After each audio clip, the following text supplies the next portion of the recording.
Welcome to the Pretty Intense podcast. Today on the show is Mia Magik. She calls herself the head mistress of IntuWitchin. Really, she's a spiritual teacher. She has been deep in the throes of evolving, growing, and learning more about herself for the last decade, and has really gotten into the witchy side of her being. She explains off the very top what witch really is all about. So she's just gone very deep into the history of magic and of witches and of alchemy and women and the things that we've gone through. We also get into the powers of sex magic and the powers of manifestation and the techniques that you can use to create the life that you want, because sometimes so many things are really outside of our control, but we can control ourselves and how we manifest. And so you'll get a great technique on how to do that. So enjoy the episode. Please hit the subscribe button. Let me know what you think in the comments and the bell for notifications when you want to hear that we have an episode come out.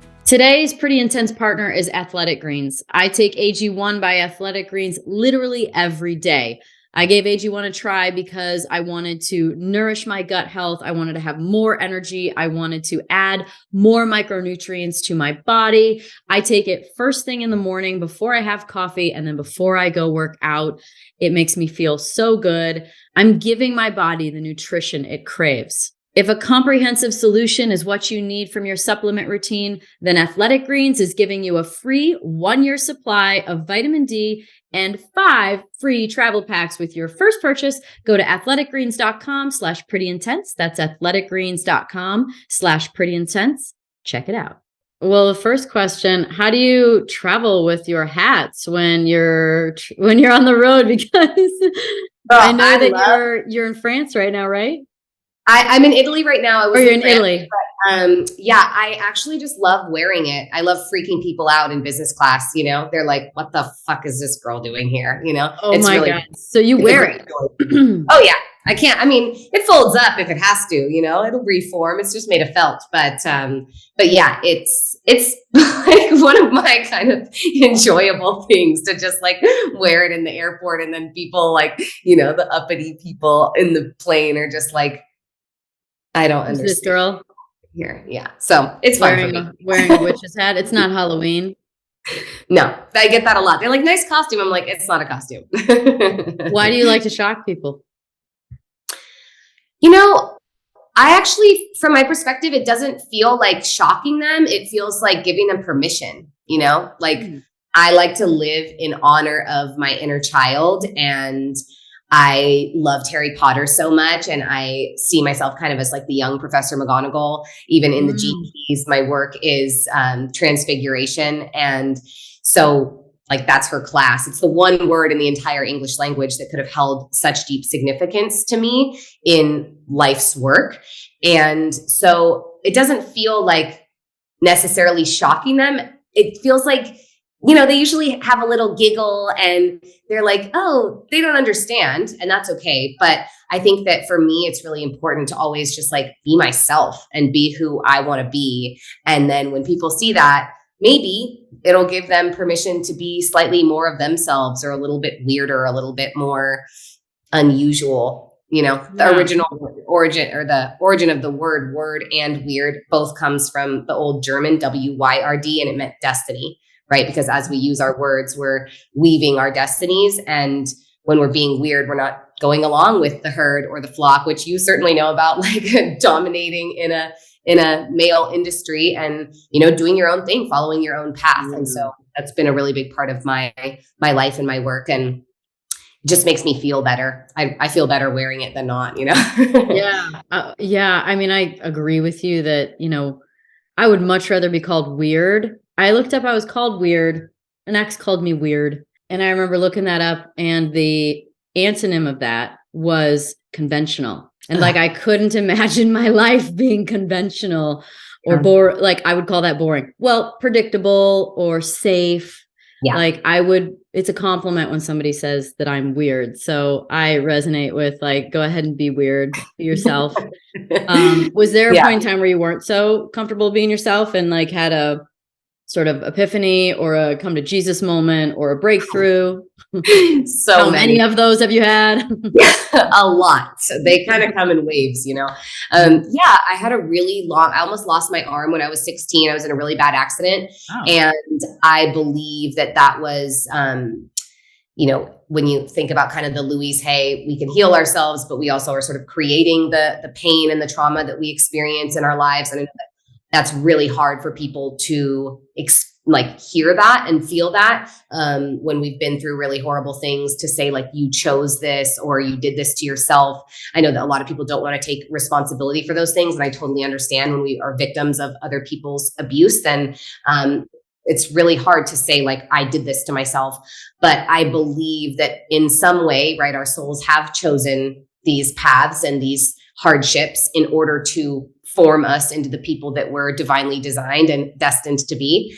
And so, I had a really long period of sleep, very long. In fact, I was, I was in a very hippie private school. It was called Equinox, like before the gym, just imagination lofts and camping trips and just super Northern California, all the granola, organic compost pile, the whole thing. And when I switched to public school, all of a sudden, I was the biggest loser and no one wanted to be friends with me and no one wanted to talk to me and no one wanted anything to do with me. And so I just gradually, but pretty quickly, just started hiding my magic, hiding what I was interested in, hiding who I really was in order to just be accepted and fit in with people who, God bless them, but I wouldn't trade lives with a single one.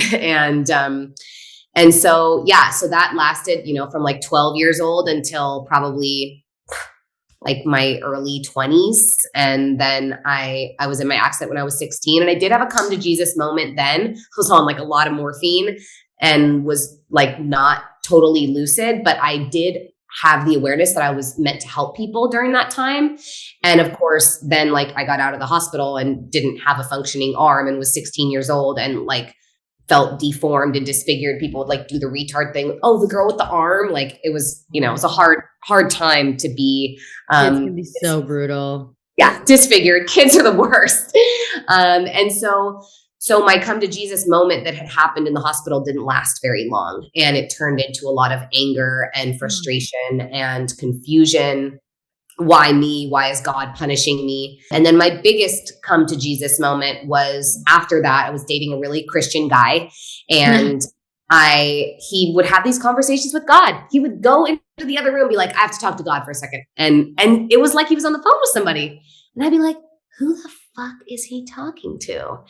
And one day he was very verbally abusive, and God bless him. I love him. He brought me to LA and brought me on my spiritual journey because I was healing from heartbreak. So so grateful for him, how those ones that just totally fuck you over, end up being of deep service. And so I was walking down 6th Street one day and I was like, God, the way that the sun shone through the trees and the way that the wind rustled in the leaves and brushed down around me, it was God was everywhere. And I felt this visceral, yes, I'm here. I've just been waiting for you to say my name or reach out or try to connect with me in any way. And that was my main come to Jesus moment, was oh, whoa, God is not some bearded white dude sitting in the sky, hoping to smite me for making a mistake. God is every breath and every moment and everything all around me and every person in front of me and every sign and symbol in my reality. And that was really the moment when things changed. And then I knew I wanted to commit to a spiritual path and really find out what it meant for me to have a relationship with God and how I could converse and communicate with this infinite, ineffable, eternal, spiritual nature of reality. And that's when things really shifted and the trajectory and direction of my life changed drastically. Well, yeah, you have these sort of out of body, transcendental, super spiritual, elevated experiences. You literally do change your life from that point on, because you can't come back. You can't unsee it, unfeel it, unlearn it, unknow it. It's immediately at that point in time, everything is different. You hop a timeline, you shift your trajectory, whatever you want to call it, whatever feels good to understand.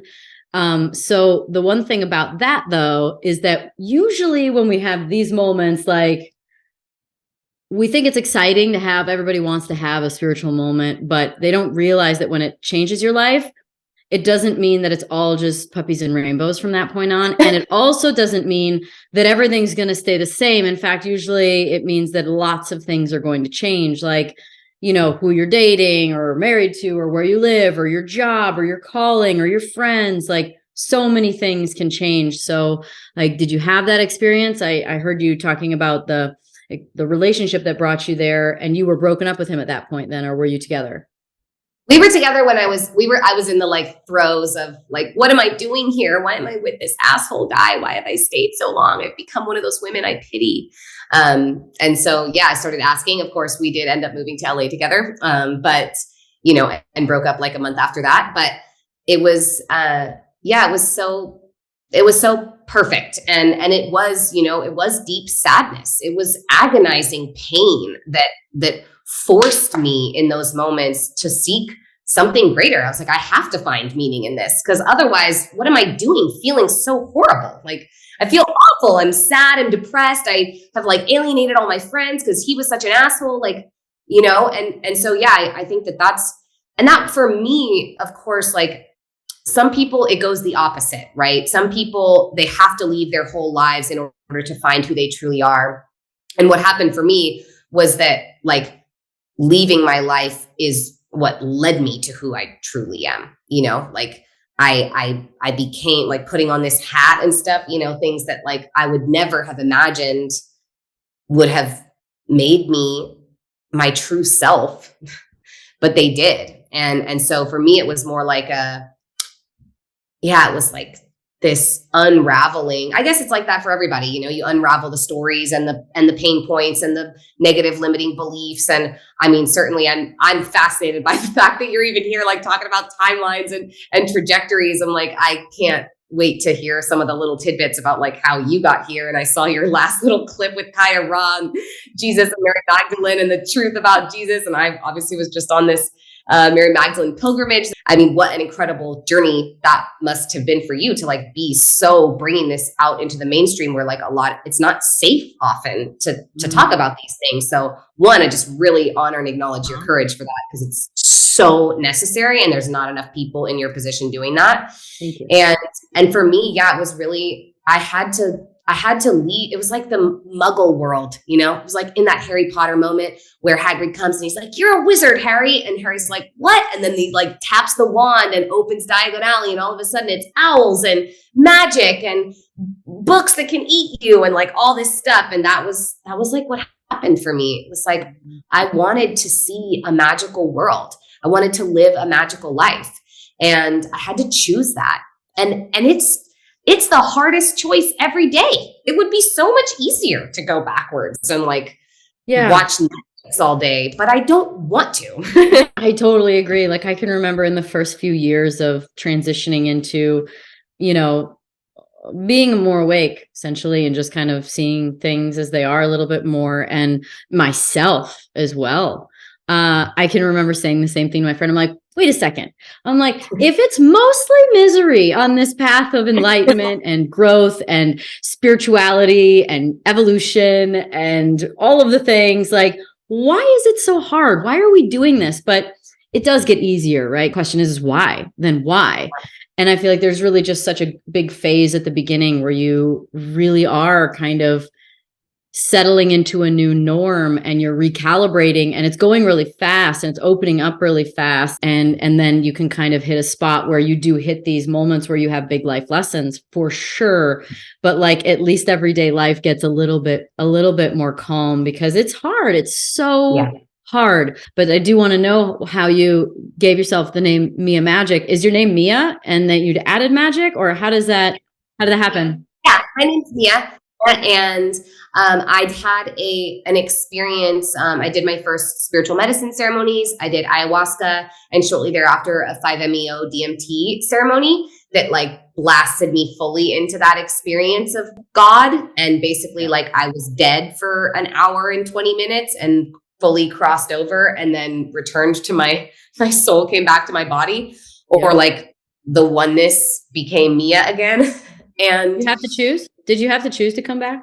It was like everything in my spiritual journey where it's been gradual. Some people have just those like, Bacha! And they like do one ayahuasca ceremony and all of a sudden they're enlightened and like everything's great. Like mine has been like a slow climb every single day. And sometimes I fall backwards and then I just keep climbing back up.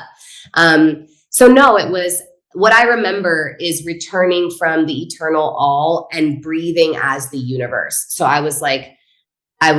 my lungs were nebulas and star systems and galaxies. And I was the breath of the entire universe. And that's like the first kind of conscious middle ground return space that I experienced. And then as that happened, like I became one star, and then I was starlight. And then I was like a starlight being on planet Earth. And I was back here, and it felt beautiful. I was excited to come back with that new, or, that remembrance, really. Sure.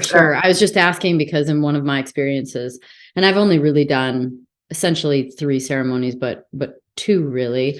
And one was ayahuasca and one was psilocybin. And in the psilocybin, I had to choose to come back. So it was like, that's why I'm curious how far, because it was truly like, gone. Bye. Why did you do it? I think this is a good question because I've talked about plant medicine for, various different times with people. And, I think it's for people listening that are curious because it's becoming more mainstream and more acceptable, and probably a level of curiosity and a level of not understanding. So why did you do it? Like, why would someone go do plant medicine? Why did you do it as a point of reference? Yeah, for me, I was in a space that beginning of the journey, that misery was so deep for me that I was in a space of like anything that came to me, I would say yes. I was just open. I was like, whatever you want. Sure. I had gone to Burning Man for the first time. And then I had, just tried sound baths and breath work and like all of these different things. What year was this? It was 2013. Okay. So almost 10 years ago. Yeah. And and it wasn't like a big thing yet. It was still coming, people were like serving medicine in Los Angeles. So like it had arrived here already. But yeah, I chose it because I knew that it was a path to healing. And even like in my retreats, I like love to lead these like castle retreats, like going to Hogwarts for the week. And someone just asked me, hey, you mentioned these rituals. Are we doing plant medicine? And I said to her, no, we're not, because the intention of my work, with having learned what I have from the plants and from the synthesized medicines as well, like the 5-MeO is synthesized from the toad, from the bufo. And I have learned that there's a time and a place for that. Yeah. There are people who that is their path and that is just what they want to do. And there are ways to access those same states in your body through somatic release and trauma healing and through breath work and sound and movement and chanting. And like, my intention is to integrate the magic that I found in those states and in those places. And one of my gifts is being able to transmit that. So often when I'm leading an experience, I can kind of send a psychedelic transmission out into the field and people will be super activated, but not ever have to take any medicine. And that was, to answer your previous question, that was how I got that name, Mia Magik, is because I started just like after that session, I just was like offering magic wherever I could. Like, do you want some magic? Do you want some magic? Do you want some magic? Do you want some magic? And just like laying my hands on people, OG healing, and just like hands on. And they would have these massive experiences. Sometimes it was orgasmic. Sometimes it was sadness and healing. And sometimes it was just bliss. And someone started calling me Mia Magik. And it was like in this at Summit, I'm sure you know those people. And they just started, then all of a sudden everyone just called me that. And that was my name. It was actually a nickname. Yeah, people then just cool. got my last name. So then it was just like, okay, well, I guess I'm not Mia Magik anymore. I'm Mia Magik now. I love Yeah. that's cool. I actually just interviewed Robert Gilbert yesterday, and if you don't know who he is, you should check him out. He teaches on the Rosicrucian order and biogeometry and the sciences of. Girl, you are so out there. I fucking love this. You are in the rabbit holes. I'm so here for this. This is great.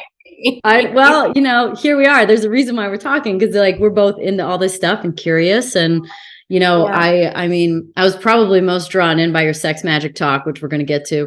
Because I just read the Magdalene manuscript. So I want to talk about Mary Magdalene as well. Great. But there's obviously so much more, and we're not even there yet. So, you're talking about sending out the magic to people, and Robert's able to put that in scientific, geometric frequency forms of being able to for you to understand that your body is always emitting a frequency. You're always emitting an energy coming off of you. You're coming off your heart, coming off your hands. And so your work hands on, the energy, the intention of the energy that you send out, that's real. Like those are waves, and they're hitting people. And so that's cool. You have a good power box in there for it. I love that. Maybe I'll feel that someday. I love that. Yeah. I'm feeling it already from this, but in person, I'm sure it's even more electric. And if you closed your eyes and I put you into your subconscious, woo, then we'd be on a whole other journey. Yeah, I can feel it right here, right now. Tell me about what drew you into this pilgrimage, and what is it about Mary Magdalene that drew you in? Well, I think that women are vastly misunderstood and misrepresented, often not in our circles and community, which is such a blessing to be able to live and have these conversations the way that we do. But oftentimes, I'm reminded that we kind of live in a bubble, and I'm like, oh, my magical life, and it's so great, and I get to wear my witch hat and go to Erewhon and la la la. And that's just not everyone's experience. And so for me, so many people listening, by the way, have no idea what Erewhon is. Exactly. Yeah, exactly. It's our little bougie LA grocery store. It's outrageous, but I can wear my witch hat and go in there, and it's super fun. So the word whore, H-O-R in Hebrew, where we get our W-H-O-R-E word, means womb or cave. And so a whore, is a womb. It's a cave. It's a sacred place. Caves have since time immemorial been these wombs of the earth where we can go and return to the mother, where we can go and be in complete pitch blackness. Like when you go tour a cave and they've got it all lit up, it would not be like that. You would maybe have one torch, and good luck, because the deeper you get in there, the less oxygen there is. And then your fire is going to go out eventually. Mm-hmm. So caves were this massive place of initiations and rites and rituals. We were singing in the largest cave system in Europe that was so powerful and so beautiful. And so for me, I just feel, as we started with the word weird, I'm a Gemini. I love words. I love communicating. I love stories. I really feel deeply that so much of who Mary Magdalene is or was in the Bible, and how she's represented in religion, the same as how witches are represented when the word means wise. It's witches were the doctors in every village. Imagine if we treated doctors the way we have treated witches. It's just outrageous. So I really got interested in her because it appears to me, like so many other things in our modern society, she's just been misrepresented. And she was very likely the wife of Jesus and his counterpart in charging and in utilizing sex magic and creative energy, right? They're the same energy, they're the same frequency. We make love, we make a baby, right? It's creative. Sexual energy is creative energy. And so, I saw the little tidbit on Tantra, so I don't want to repeat anything for anyone, because you got Kaya's podcast on that. But there is so much for me about the laying on of hands, these ancient, easy, simple magic, just putting my hands upon someone and generating these frequencies, these waves, this healing, this change of mind, change of heart. And so I believe that her womb wisdom and her work as this hor, this womb cave of the earth where we can return for initiations and for rites of passage and for transformation, I believe that she was very much like an awakened avatar, the same as Jesus was. And they were working in union together in order to create these miracles. And then she was just written out of the stories, the same as like, there's so many different, we could go into so many rabbit holes. I know you like rabbit holes. But like the words in the Bible that have been changed, ruach, the word that is used now for the Holy Spirit, means wind. It's the breath of life. And we change these words so much. There's a translation of the Bible where if you go back far enough, the word that became witchcraft and like why witches are bad and evil, it was originally manipulation. So there's just like, back then before the printing press, which was invented in the 1500s, we're talking about the Bible being written, in like the early 1, 2, 300s, like these different versions, everything was transcribed by hand. So whoever's sitting there, whoever's paying that person to write this down can say, change this, do that. Like, I want this to be like this. And the Bible was just changed over and over again, depending. That's why we have like the King James version, because he was the leader at the time that version was being propagated. And so I believe that Mary Magdalene was, like a goddess of her time, an enlightened woman, a powerful spiritual being who was misrepresented and misunderstood and was leading rituals and teaching and being highly respected until, it was no longer safe for her to be doing that, or until she died, that part, there's a lot of mystery around what happened. But for me, because of the gifts that I have always had, because of my long study of Tantra, because of just like the nature of the reality that I want to create and live in, it seemed like a very potent experience to participate in and go to these places where, we even get like, it's said that the lineage of the Cathars is passed down from Mary Magdalene. And we even get the word catharsis or cathartic from the Cathars, who were these people, these mystic people that survived until like the 1200s in southern France and in this region where I am now.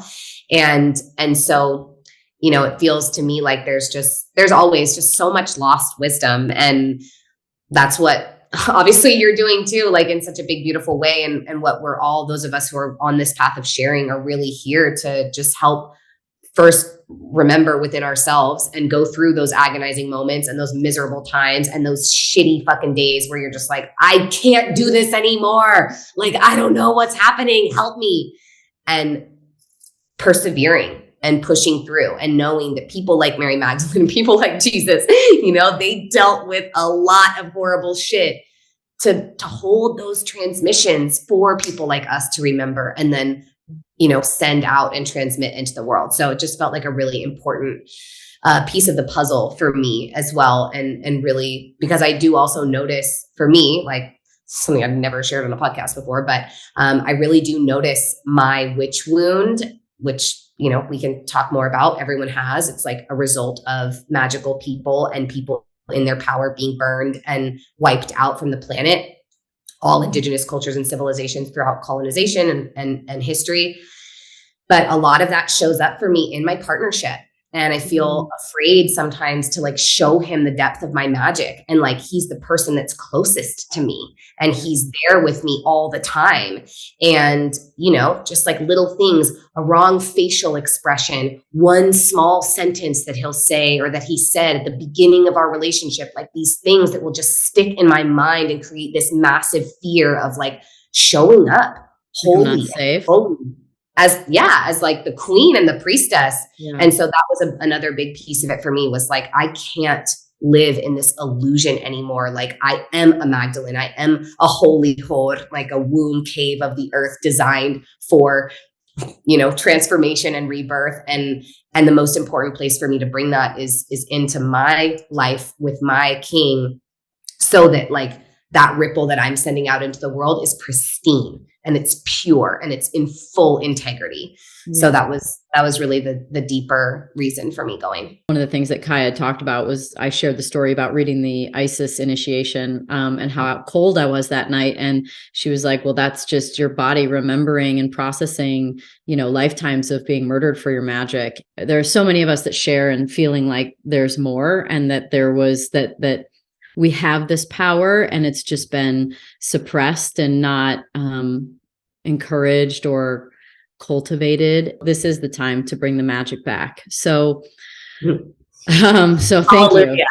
Yeah, it really is, because, and it's not an us or them thing. It's not a men or women or anything like that. It's more about how do we do it all together? Because actually this was said and talked about in the interview yesterday. It's about talking about the energies of two people coming together. And when you get the toroidal field moving, actually, he said, not even at the same time, but you actually get them going opposite and they meet in the middle and create even more like a vortex of its in and of itself there. That can't be possible until both are able to fully practice and express what they're capable of. So let's talk more about just kind of like the cult of Isis and, the lineage from that and, what you know about that, because I was just very intrigued about sex magic, and a girlfriend had given me the Magdalene manuscript, and I love channeling, and there's channeling in it. And so maybe going into like what about the cults of the cult of Isis and these cults that existed in ancient Egypt and I'm sure in other places too, and what their mission was. I mean, everywhere, like really, when you go back far enough, like every civilization has these beautiful, powerful, ancient cultural magics. But we get the word cult, or we get the word culture from these cults, right? Like this is how we created our culture. And just really briefly, something I want to mention, you said, it's not about gender, men or women. The witch wound affects men in a totally different way, because they were actually supposed to protect those women who were burned. So like people really negate men from the witch wound, but like that is outrageous, because imagine if it was your sister or your daughter or your wife who's being stripped out of your house and put up on a pyre or drowned or whatever it is, like, and it was your job to take care of her. There is a massive witch wound. And of course, like, men also, like anyone who was practicing magic or earth-based wisdom or using the medicine of plants, which was the only medicine we had until the modern day, anyone would be killed. But that's just something really important to acknowledge for any masculine listeners, and like women with male partners or anyone with male partners is like, really to recognize that it affects men, and also really good point.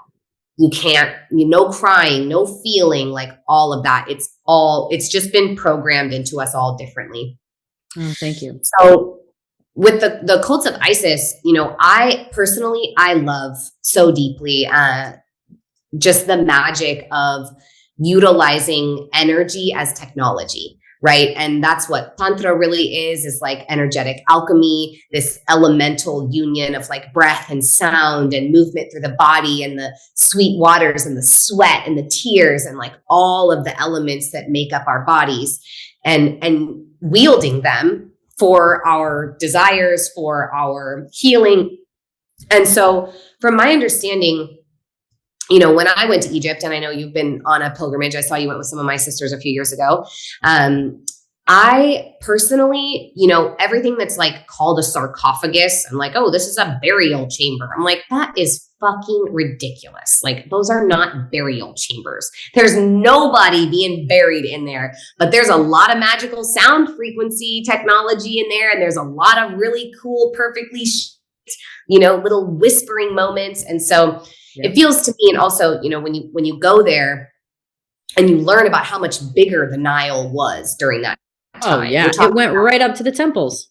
Exactly. So they're like using hydropower, right? They're using water, they're using energy, they're using sound. And one of the things that I'm sure you guys went to, the Osirion, that place that just was discovered 85 years ago, underneath the sand, and these giant stones that are all perfectly aligned. Just like pristinely cut, the same as the Great Pyramids. And they're like 150 tons, which is like 300,000 pounds each. And I sat up against one of them. And I love to do this channeled writing practice. You said you love channeling. So how I love to channel is I just invoke whatever the thing is, whether it's the goddess or the dragons or Mother Nature or the stones in this case. And I said, I call upon the stones of the Osirion. Please write to me, through me, anything I'm meant to receive in this moment. Yeah. And I asked them, how did you get here? And they said, they learned to sing our songs. They learned to sing with us and they asked us to come and we agreed. And they showed me, I didn't write this part down, but they like showed me this image of people singing and chanting. I don't know if what else may have been creating sonic frequency, but like utilizing word and voice and like perhaps words of power. I'm not very like clairaudient, so I didn't hear anything. I just like saw this visual of it. Yeah. And it was like the stones separated themselves from the mountains. There wasn't anything being cut. They just like kind of like stepped forward out of the mountains. And then I was seeing them like floating and they were like hovering over the ground and kind of like, you know, it's not like stones walking, but, you know, like moving, hovering over the ground. And I always think about, I don't know, you don't have kids, right? So I don't know if you've seen Frozen 2, but I love that movie and I watch it all the time because it's super magical. And it has these like earth giants and they're these giant beings made of stones and covered in moss. And always reminds me of that. It's like the earth is alive. She is alive. And when we relate to these elements, especially like stones, as being dead, when in fact they are just like billions of years older than us. And you see the way that mountains form and change, like they are alive very much, just in a different way than we are and operating on a completely different time scale and line and frame. For sure. And so I think that for me, that cult of Isis and the sex magic, it was all about just an elemental awareness. Those stones are like the bones of your body. And the muscles is like the clay and the mud and the earth, and your hair is like the trees and the plants, and your breath is the wind, and your blood is the water, and there's electricity making your heart beat in every single moment. And so my perspective on the cults of Isis, and really every ancient major civilization and the magic, you know, like if you go to a place like Machu Picchu, even this Montségur in the south of France, the last stronghold of the Cathar people that we were just visiting, these are like high ass mountains, tall, big, craggy, like, yes, there's steps that have been built, but they didn't exist before. How are you going to build a castle on top of there? How are you going to blow you away? You see it and you're like, really? Yeah. So I believe that so much of what was happening during those times was the result of a profoundly different relationship to the natural world and the elements than perhaps we can even really fathom. You're talking about this biogeometry. I've never even heard that before. That's amazing, right? But like our bodies are made of geometry. We can connect to this toroidal field. We can activate that within ourselves. When you think about the Magdalene manuscripts and the black and the gold serpent winding up and down one another, the hieroglyphs in Egypt, like all these pictures and paintings and depictions of what's possible in our bodies. And, you know, it just doesn't take that long to wipe out that kind of knowledge when the only other alternative is death. Yeah. So if you're going to keep talking about this, like, you're dead. And so, you know, that created a lot of suppression and a lot of silence. And in the last, you know, 2,000 years, the true magic of our species, I believe, has been lost. And myth and fairy tale are really the only two places where it's been maintained. That's why some of the work of Carl Jung is so incredible, that like myth is describing our neurology. Myth is describing our powers. Fairy tales were not originally for children. They were originally like your entertainment that you would tell around the fire. Yeah. With your family, and how you would learn what's possible for you and how you would understand your own archetypal journey. And I mean, rites of passage, initiations, like there's not even, when women become mothers, there's no acknowledgement. It's like, oh, have little, you know, baby presents and like, let's play games. But there's no acknowledgement of the fact that like you are one person until the day that baby comes, and you're a different person after that. Mm-hmm. And so I think that, you know, those cults, Isis, Ishel, the Aborigines in Australia, the Dogon people, like there is magic all over this planet.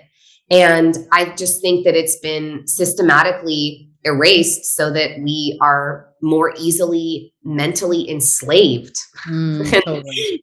then we all are just like little workers who just, well, I mean, I looked up the word magic because I was going to ask you to define magic. And you can go ahead and give me your definition of magic, but I looked it up just to know the actual definition. And basically it's like, it's mysterious and supernatural powers. That is such a bullshit definition. Like, what is that? Like, that says nothing to me. Like, so it's basically like telling me I have junk DNA. You're like, oh, so we just don't know what it's called, so we're just going to call it junk. It's like, magic is what we can't explain yet, but it doesn't mean it's not real. Yeah, there's a lot. What's your definition of magic? I think magic is our essence and our natural state. I like that it's supernatural, but it's not above nature. It is nature. And for me, I think that the essential nature right now of accessing and actualizing magic in our lives is healing. It's healing these forgetfulnesses and these confusions and these delusions and these separations and these limitations. And so that's what my work focuses on is healing. My magic is healing magic, right? There's people with different magic. That's what's also so beautiful and such an amazing gift of like getting to be who I am. And like everyone's little spiritual fairy godmother is like everyone's magic is unique. You actually can't define it because everyone's is different. There's some people who like, they don't want to be on camera. And there's some, the witches of the old days in the enchanted wood, and you'd have to find the right spiral of moss and the right feather hanging in the right place in order to get to them. And like, where's their little hut to like find the perfect remedy for whatever your ailment is. Everyone's magic is unique. And I just believe that magic is who we truly are. We are magic. We're literally circling a giant ball of fire on a floating organic spaceship right now. Like that's so true. Is magical. Yeah. I think they've seen like when you're conceived in the womb, it's a spark. Yeah. That's magic. Like what the hell? Basically it's saying it's mysterious and supernatural. Like no comprende. I don't know. It's just magic. You're conceived. I mean, I think it's so funny how we look at ancient Egypt or Machu Picchu or any of these, Göbekli Tepe or Easter Island or any of these mystical places in the world and ancient ruins that we find. And I think it's funny that like, we don't just realize we lost a shit ton of info. Like we don't get it. There was clearly another energy, entity, technology. There was something that is completely lost. Let's just go. Yeah. So something wiped us out and it's just as simple as that. It's not like why I don't understand why we always try and reverse engineer how the pyramids were built with like, ropes and, blocks and, thinking you're going to get them all down the river on their boats. Like seriously, like on logs. I mean, it's just funny to me. And so I think we're just kind of we're exiting the cognitive dissonance around the fact that we are the pinnacle of what's ever been here. That's not the case. Or we'd understand, but we don't. So let's talk about, do you want to talk about Tantra or do you want to talk about witches next? Ultimately, like they're really the same thing. Again, witch means wise. So it's just about embodying your wisdom, and everybody's wisdom is going to be unique based on their life experience, based on their trauma, based on their pain, based on what they've done with that pain. Did you let it take you down? Did you go into the full spiral and like lose yourself completely? Or did you let it rise you up? My journey included both of those things, right? There was like 10 plus years of just like deep doldrums and depression and darkness. And then ultimately, like, that's what motivated me to climb out. And so, yeah, witches, I mean, we could go all day on that. And what's the history on witches? I'm really curious. I'm learning more about it. I mean, yeah. Which part do you want to know? I mean, well, I just like, having some conversations and someone being like, something like 9 million witches were killed in Europe. And I don't know what the timeline was on that, but percentage of the population at that time. A huge percentage. What do you know? Let's go back as far as you know, and then just kind of like chunk it forward, because I feel like this is significant to, you know, like you pointed out, men and women, but especially women understanding, you know, perhaps why they are afraid to tap into their intuition and their ability to have clairgnosis or, you know, clairvoyance or whatever it may be, that these skills are resonating in our cellular memory, and we're trying to wake them up. Yeah. And it's not even limited to like psychic gifts and abilities. It's to standing out. It could have been to be too beautiful. It could be to having anything wrong with you, like a disfigurement or a deformity, even if it was from an accident, like that could outcast you. There's so much, it goes so deep. So one of the main shifts that occurred was like in the foundation of the Roman Catholic Church. And so there was an emperor, Constantine, who ruled like in the 300s. And originally he was chill because at that time, paganism and polytheism was still the main religion of Rome. Like we're talking about the Roman pantheon that is descended from the Greek, that was descended from the Egyptian, right? We think about Thoth became Hermes, became Mercury. Like, you know, they're just different names. They're just changing language for the same beings, same energies, same avatars. So Emperor Constantine was like, okay, all of you pagans and polytheists, you guys need to tolerate these new Christian guys, these like, you know, formerly Jews, now they're Christians, like they're coming up, they're here, they want to worship the way that they want. You guys got to let them be. No problems, no issues. Great. By the end of his reign, he had completely changed his tune. All of a sudden, it was like outlawing paganism, sending Roman troops up into like Britannia, into the northern parts of Europe in order to wipe out pagan people. The theory is that he was being funded by the Roman Catholic Church, which at that time started like confiscating temples. So this was a big thing that was occurring in Rome during that time. Like there's like Venusian temples. You look at the Colosseum, like Rome was literally built on temples. Like the original Roman Empire is like said to be or emperor was said to be a descendant of Venus, right? It's like, it was very magical. And they started confiscating the temples in order to like give Christians a place to worship.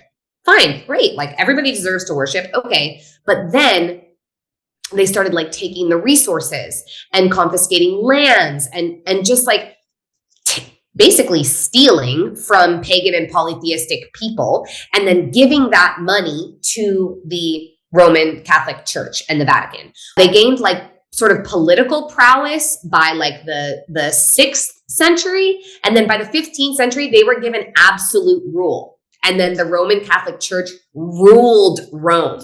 And now like the Vatican is its own country, like all the gold, you see like how the Vatican is like covered in gold. Gold doesn't grow in Europe. Guess where it grows? In Latin America. And all that colonization and all that pillaging and plundering and pilfering that was happening. Yeah, they stole it all, right? Everything, most of the stuff in the Vatican's stolen, right? Yeah. And not to mention what's underneath the Vatican going on. Exactly. And burned the Library of Alexandria where like all of the, you know, or like, so they say, right? They say that they burned it. Who knows? Maybe. Maybe still there. Yeah. All the esoteric wisdom that we're wondering about, like all the Atlantean documents, all the like building of the pyramids is actually just hidden under the Vatican. We just need to infiltrate.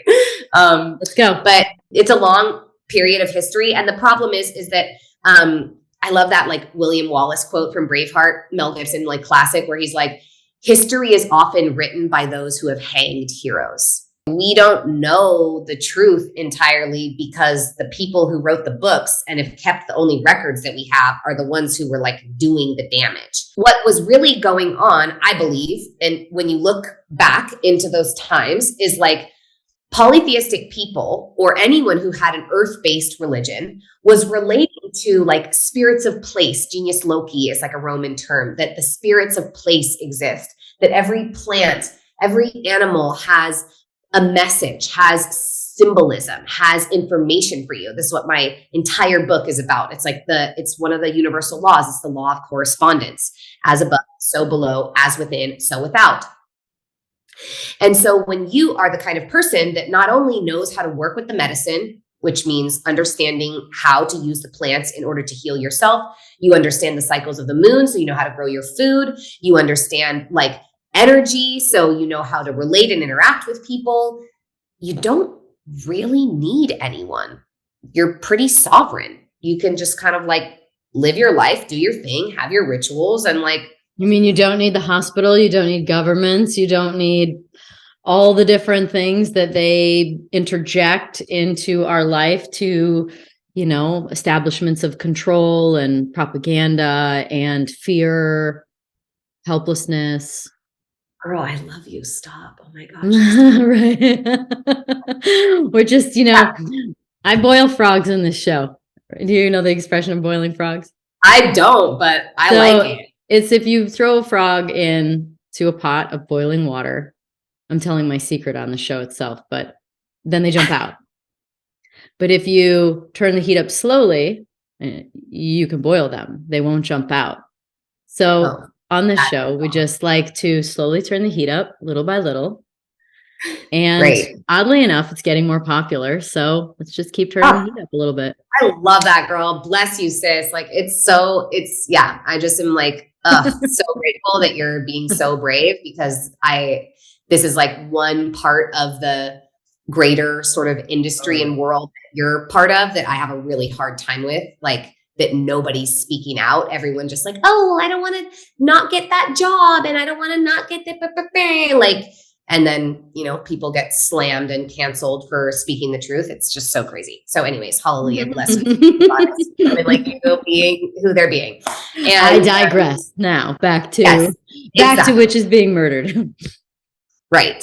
So they didn't need the systems. And then a big part of the like church's thing became like tithings and giving your money to the church.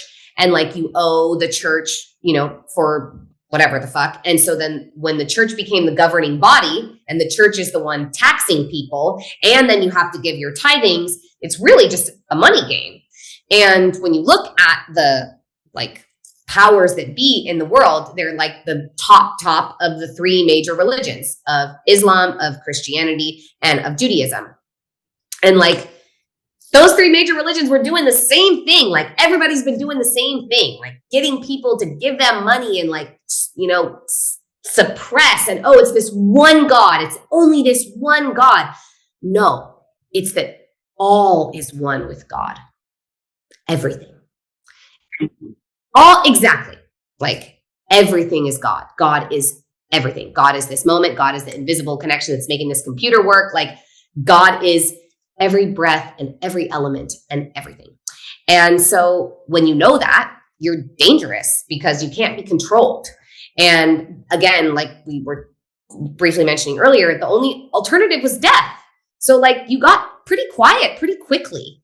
And that I think is the big thing. If you spoke out, if you said no, hey, you can't do this. You can't take that land. You can't take my cow. You can't tell me I have to convert.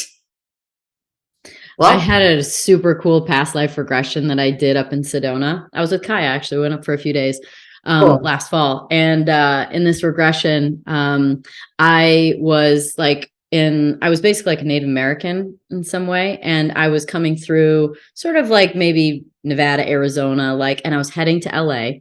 I don't know. It was like LA original. Like it was whenever LA was just nothing. It was just village. And I got there and I was so proud of myself. I was by myself and I got there and I realized I had a medicine pouch on my waist. And I was like, oh, and it was like a farmer's market. So I was like, oh, I'll set up a table and I'll sell my magic. I'll sell my medicines.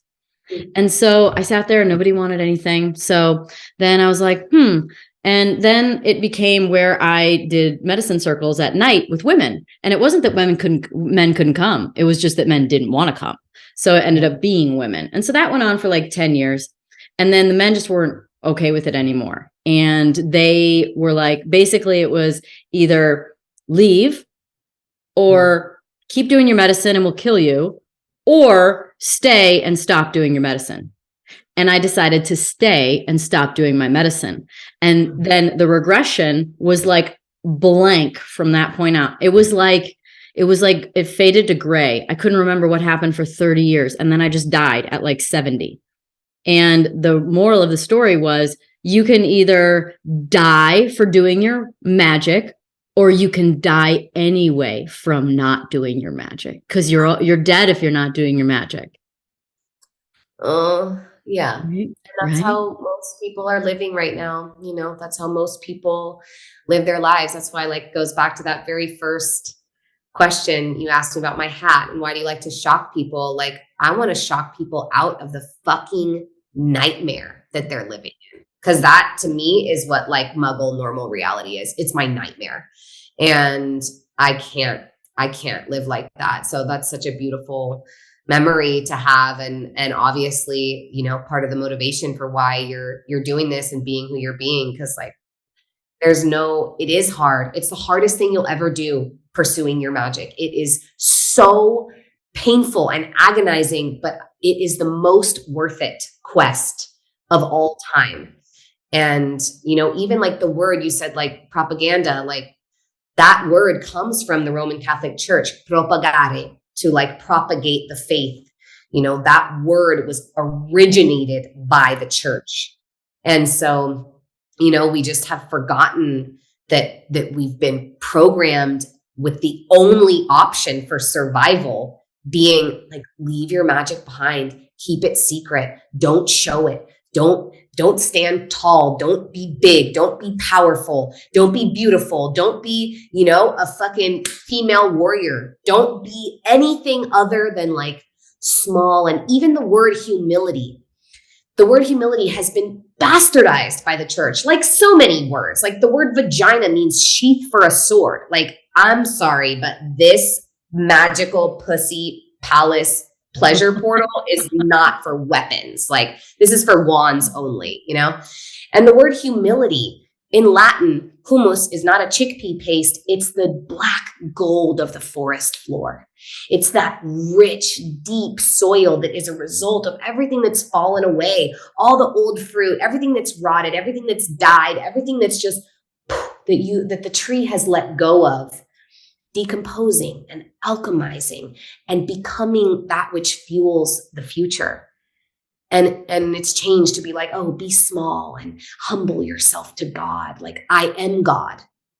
I will know myself as an alchemist. I will know myself as, when I let things go, they help serve me to grow.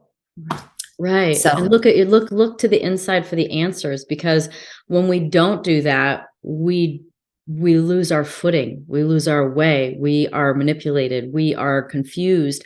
We don't make progress. We step further away from our magic. And when we turn inward for the answers, because we are God, then we move forward. So like, I think that this is a practice. This is a phase where we're learning how to tap into our intuition and ourselves and not come out of this, make this the strongest relationship, because it's so wise and it won't fool you. It's not going to fool you to try and trick you. I mean, like that really resonates. Like your inner being is not here to trick you. Everything outside of you can trick you. I'm curious because, you know, you said pussy, so let's get into some sex magic. I think that this is an important topic just because we're talking about so many things that are kind of out of our control, but what we can control is our manifesting capabilities. And I love the manifesting aspect of sex magic and how to call that in and bring into fruition the life that you want. So how do we do that? Girl, let me tell you, it works. I've done absolutely everything with sex magic. And also, for me, there is a deep support system that can be accessed through a more powerful relationship with the planet, with Mother Earth, with nature. I find that because we're using the body for sex magic, and the body is the fundamental earthly element, it is this foundation upon which not only we grow, but our spirit grows, our energy amplifies. I personally, it's just something I've been standing up on my soapbox about a lot lately, but like, I don't buy anything from Amazon.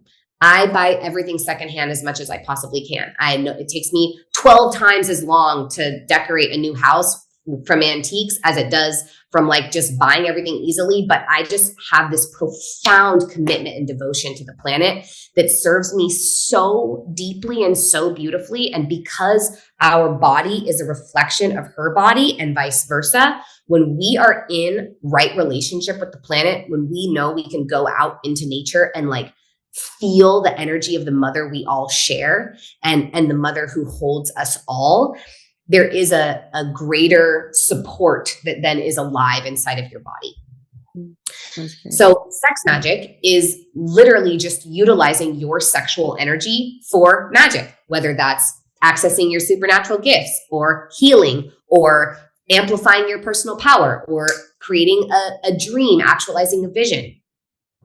How I have learned sex magic, there's so many different practices. There's Celtic sex magic and there's more, Egyptian. Like I would say that there's a lot of sound in the Egyptian lineage when we're talking about like these chambers and what the pyramids were really for and how, they're all missing their ben stones, their top activating stones. Totally.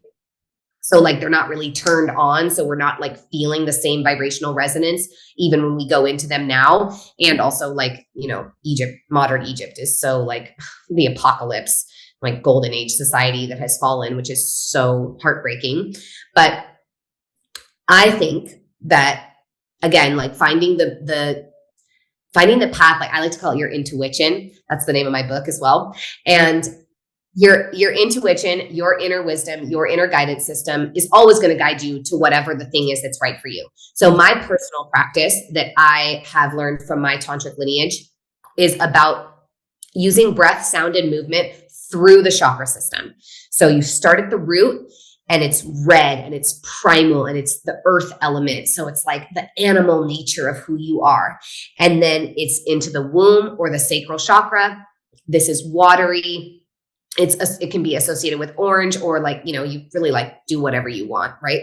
Follow your intuition. But that's the color of the chakra. So you like swirl this warm golden energy in that chalice inside of you, which again, men and women, you still have a sacral chakra. You have that. That's where our holy waters, right? Our sweet waters of our genitals and our sexual organs all live for all of us. So you tune into like the flow and the sensual nature of what this thing is that you're amplifying. You rise up into the solar plexus chakra. Again, this is with breath and sound and movement. What does the fire inside of you sound like? What is the movement of like that fiery action within you? This again, the solar plexus is our chakra of action. So that's a really important place as you're doing this sex magic to really follow what your body wants to do. If you want to like shake or like get super weird, then like you have to do that because that is the portal of transformation. That is the fire element within us. Like, let me take action. Let me do the thing that I'm guided to do. So are you moving then with the feeling in each chakra? You're kind of allowing your body to move, whether it's through personal pleasure or whether it's through dance. Is that all it's however your body I've done this practice in every position. I've done it sitting, I've done it standing, I've done it with two hands, I've done it with one hand, I've done it all different ways. And I was actually celibate for 3 years before I met my partner, and I was doing this practice a lot. So it is generally like with self-pleasure. If you really want to like use it to its highest benefit, you're working through the chakras. Yes. Breath, sound, and movement with self-pleasure or with pleasure with your partner. Got it. Okay, cool.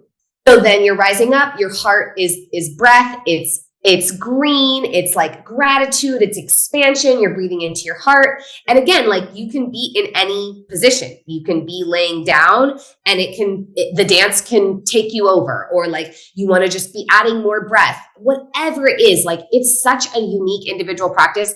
I mean, I do this in like community with my sisters, and we actually did finally just do some co-ed sex magic recently that's been like integrated into the community.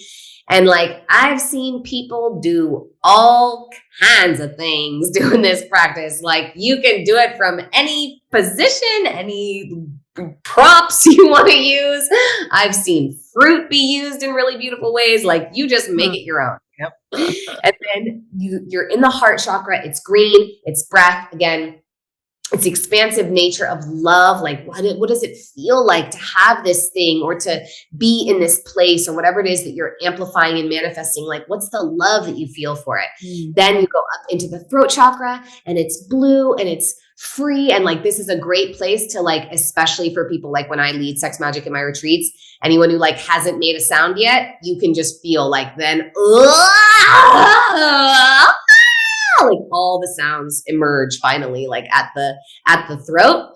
And then you bring it up into your vision, and you really think about it and feel into it. Like, what is this thing? Like, what are the thoughts that I have already having this? What are the thoughts that are completely healed from my mind? The old negative limiting beliefs, the like bullshit that isn't helping me get this. And you can really cleanse that with your sexual energy. Again, you're lifting this energy from the base of your spine, from your root, through your whole body, charging all of your energy centers. So when you reach your mind, I like to see it as like purple. Some people, say it's indigo, or some people say that it's already white and then the crown doesn't have a color. Again, you get to do whatever you want, but like, I love purple. It's a very regal color to me. It also is a combination. When you think about the colors of the rainbow in the body, it's a combination of the root and the throat. So it feels to me like this blending of like my grounded foundation and my full expression. And then that becoming the illustration of my own royalty. So I love to like see this purple energy just like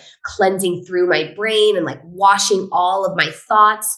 And then you let the pleasure rise up into your crown. And for me, I love just like connecting to the divine, connecting to God, goddess, universal consciousness, and like feeling your pleasure as a gift from the goddess or from the universe. Like, what an incredible blessing that we can even access these climatic states. And then from there, with your vision, you don't have to rush, right? There's no rushing. I'm like in the big groups, like, I don't know, there's pressure. Sometimes it's weird. I'm like always the last one to come. Everyone's like had this whole like big giant roaring orgasm, and then I'm like doing it later. So you just take your time, no pressure. You never force yourself. And then you in this connection to the divine, you let this waterfall of pleasure, the waterfall of experiencing your manifestation, just wash all over you. And how I've learned it from Layla Martin, dear sister, OG Tantra teacher. She calls it your 5 senses reality. And that fountain that washes down over you is what you see, what you hear, what you feel, what you touch, what you taste, what you experience, what you smell, in the reality of already having this thing. Yep. So I did this for my book deal. I did this for my partner. I've done this for amounts of money. I've done this for programs and all of these things. Like, I've done this for so many different things that like have all come to fruition in my life. And it's really about like truly understanding what's different. If my life here and now looks like this, and my life here and now looks like that, smells like that, feels like that, what are the big things in between? And then at orgasm or at peak pleasure, again, there also isn't like you don't have to orgasm. There's no pressure. Like, never put any pressure on yourself with sex magic. And also don't do it when you're like feeling super down, because then you might just like get down on yourself if you don't orgasm. Not a good idea. You want to do this like in a high vibrational state.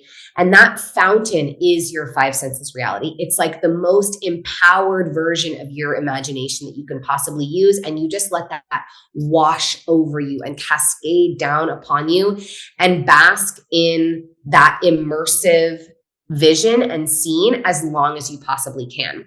And so that's how I've learned it. You can integrate so many other practices, sigils and mirror work, and like with your partner or by yourself. Like, there's hundreds of different ways to do sex magic, but that's the one that I was really utilizing consistently throughout my time by myself. That helped me draw my partner into my life. And then like maintaining that practice in my community has been really a huge blessing for my business, because again, we're using that creative and sexual energy. And like when you're calling something in from a state of pleasure, I mean, the universe wouldn't make orgasms feel so good if it didn't like us having them. And I think that the Big Bang, like to me, is like a big cosmic orgasm. Like the universe coming, birthing itself. Yeah, I mean, you're right. That's so good. It is so good. The whole universe is rocking. So why in a group though? I'm curious about that. Why not? I don't know if there's a bigger reason. Is it an amplification of frequency? Is it more about liberation? Yes. Oh my goddess, the liberation. I mean, at least for me, in my early 20s, like living with roommates and stuff, right? Like the only time I had ever heard a woman having sex or like having pleasure was either like behind a closed door, that you're kind of like, you're either at a party or like it's a roommate, or you're not, you're not like not supposed to hear it, but you're just like sitting in your room trying to just like live your life, or it's your parents, or it's, I don't watch porn, but or it's porn or whatever. And there's kind of this like, I shouldn't see this. I shouldn't hear this. I shouldn't know that this is happening. We all have horrible memories of hearing our parents at least once in our life. Exactly.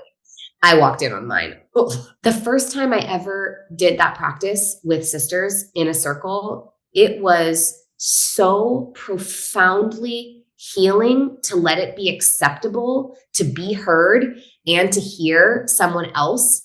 Like we started doing it in during this teacher training, and it's part of the homework. And so you just do it on your own, but it was like a bunch of us living in LA. Well, hey girlfriend, what you doing tonight? So I was wondering. Exactly. No, literally, it became Pussy Church. We do it every Sunday morning. We would do sex magic and brunch. When I lead it at my retreats, the unanimous response is I was so terrified. I was so worried. I was so uncomfortable.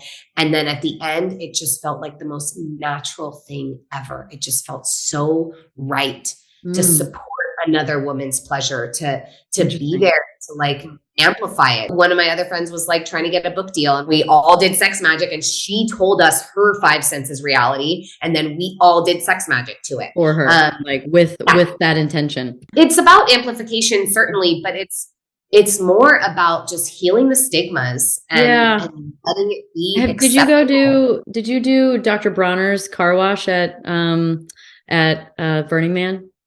So I've heard that's similar. Like, obviously it's not orgasming together, but I've heard it's similar that, you basically, so for those who don't know, I mean, this is like a little bit more of a, risque thing to do at Burning Man. You don't have to do it. I didn't do it. I almost did it the last day, and then it was a whiteout.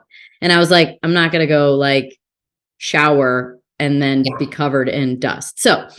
But you go and you get naked and you go through the car wash. They hose you off with soap and then they rinse you off. And then you go on the dance floor and they're playing music and you kind of dance and dry off. And the stories that come from that, from people that have helped like sort of like Sherpa and shaman people through it to like be brave enough, is that these women are so liberated afterwards and they feel so much more confident. And I think it's because, you see how human everybody is. And, there's no fears. You're not thinking, you go in thinking maybe I'm going to be weird, or I'm not going to look right or sound right or feel right. And then you realize that you're all the same.